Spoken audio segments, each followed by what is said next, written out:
ఇప్పుడు కాదు తమ్ముడు, ఎప్పుడో చెప్పారు పెద్దలు, మీకు అది గుర్తుండే ఉండొచ్చు. సుమతి శతకం అనుకుంటా.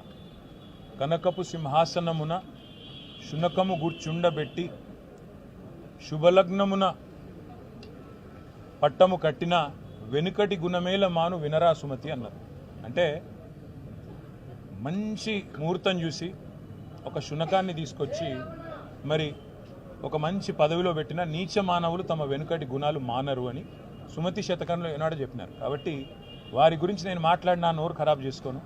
కానీ ఒకటి మాత్రం వాస్తవం, ఈ అహంకారం, ఈ రకమైన ఒక వెకిలి వ్యవహారం మాకు వాళ్ళని చూస్తుంటే ఒకటే అనిపిస్తూ ఉంది. ఈ ప్రభుత్వంలో ఉండే పెద్దలను చూస్తుంటే ఒకటే అనిపిస్తూ ఉన్నది. వారు మాటి మాటికి మమ్మల్ని అంటూ ఉన్నారు, మీరు ఇంకా అధికారంలో ఉన్నట్టుగా భావిస్తున్నారు అంటున్నారు. కానీ వాస్తవం ఏంటంటే వాళ్ళు ఇంకా ప్రతిపక్షంలోనే ఉన్నామనుకుంటున్నారు, మేము అధికారంలో ఉన్నామనుకుంటున్నారు. అందుకే వాళ్ళు చూస్తే మీరు మా మీద ఆడిపోసుకుంటున్నారు. మీకు అధికారం ఇచ్చి 45-50 రోజులు అయ్యింది. మమ్మల్ని ఆడిపోసుకోవడం ఎందుకు, మమ్మల్ని తిట్టిపోసుకోవడం ఎందుకు? శాతనైతే మీరు ఇచ్చిన 420 హామీలు నెరవేర్చండి. శాతనైతే సేవ ఉంటే ప్రజలకు ఇచ్చిన హామీలు నెరవేర్చండి. వారు మమ్మల్ని వ్యక్తిగతంగా ఎంత దూషించినా, మాకు రాజకీయాల్లోకి వచ్చిన తర్వాత మీకు తెలుసు, ఈ దూషణలు ముఖ్యంగా ఇట్లాంటి కుసంస్కారమైన వ్యక్తులు ఉన్నప్పుడు తప్పవు. కానీ మేము ప్రజల తరపున మాత్రం వారిచ్చిన 420 హామీలు, అందులో 100 రోజుల్లో అమలు చేస్తానన్న 6 గ్యారంటీలు, వీటన్నిటి విషయంలో మాత్రం మా దృష్టి, ప్రజల దృష్టి మరల్చకుండా చూసుకుంటాం. ఎందుకంటే ఇవన్నీ కూడా ప్రజల దృష్టి మరల్చే ఎత్తుగడలు, కుయుక్తులు. నేను ఎన్నికల ప్రచారంలో ప్రతి సభలో చెప్పిన, ఖచ్చితంగా డిసెంబర్ 9, 2023 నాడు ఇందిరమ్మ రాజ్యం ఏర్పడుతుంది. ఎల్బీ స్టేడియంలో ప్రమాణ స్వీకారం చేస్తాం. సోనియమ్మ వస్తుందని, సోనియమ్మ సమక్షంలో ఇక్కడనే ప్రభుత్వాన్ని ఏర్పాటు చేస్తామని చెప్పిన మాట నిలబెట్టుకున్నామా మనం? మీ అందరి సహకారంతోనే కదా ఇదే ఎల్బీ స్టేడియంలో సోనియమ్మ సమక్షంలో మన ప్రభుత్వం ఏర్పడ్డది. ప్రభుత్వం ఏర్పడ్డాక 100 రోజుల్లో మన హామీలు అమలు చేస్తామన్నాం. ఇవాళకి 50 రోజులు కూడా కాలేదు, అప్పుడే భిన్నా రంగాలు ఇద్దరు బయలుదేరి. రేవంత్ రెడ్డి ప్రభుత్వం అబద్ధాలు చెప్పింది. రేవంత్ రెడ్డి ప్రభుత్వం ఇచ్చిన హామీలు అమలు చేయలేదు. ఇంతకుముందే మా మిత్రుడు పొన్నం ప్రభాకర్ గారు చెప్తున్నారు, మనం బస్సు ఉచితంగా ఏదైతే ఆడబిడ్డలకు ప్రయాణం మొదలుపెట్టినామో 10.5 కోట్ల మంది ఆడబిడ్డలు ఇప్పటి వరకు బస్సులో ఉచితంగా ప్రయాణం చేసిందని చెప్పిండ్రు.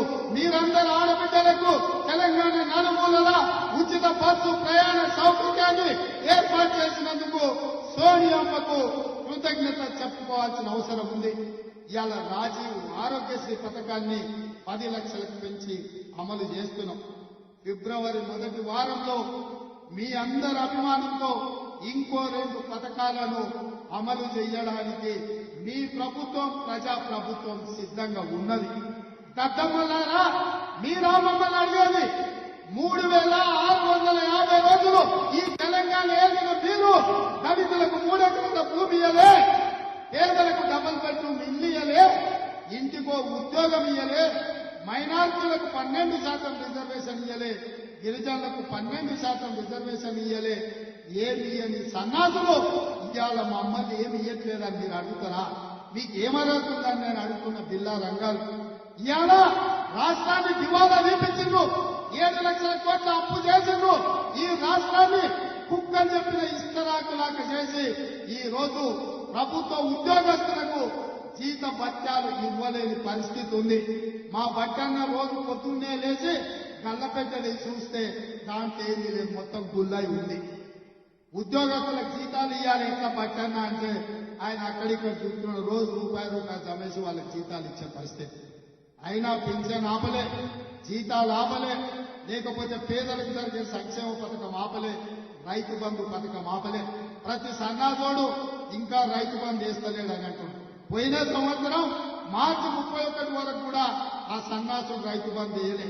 ఫిబ్రవరి ఆఖరు వరకు మొత్తం రైతు భరోసా పథకాన్ని వేసే బాధ్యత మనది. మీ అభిమానంతో ఫిబ్రవరి నెలాఖరు వరకు ఈ తెలంగాణ రాష్ట్రంలో ఉన్న 63 లక్షల రైతు కుటుంబాలకు మీ ద్వారా మాట ఇస్తున్నా.